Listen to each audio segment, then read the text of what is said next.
कर्म ही हमारे आवरण हैं। कर्म हमारा एक कवच है जिनके अंदर हम लिपटे हुए हैं।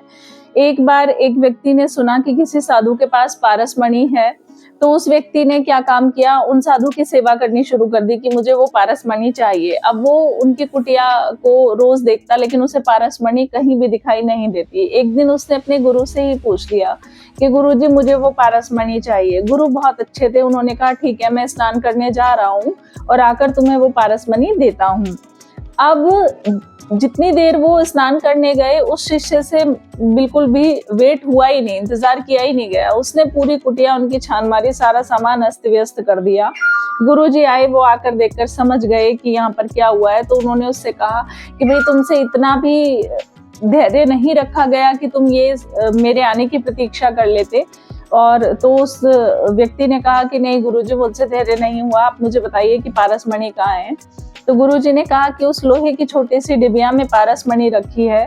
वो व्यक्ति बड़ा हैरान हुआ कि जब पारसमणि इस लोहे की डिबिया में रखी है तो ये सोना क्यों नहीं बनी। तो गुरुजी ने उससे कहा कि क्योंकि मैंने पारसमणि को एक अच्छे कपड़े में लपेट कर रखा है, एक आवरण उस पर, कवच उस पर चढ़ा रखा है, इसलिए पारसमणि ने लोहे को छुआ ही नहीं, इसलिए वो क्या नहीं बना, सोना नहीं बन पाया है।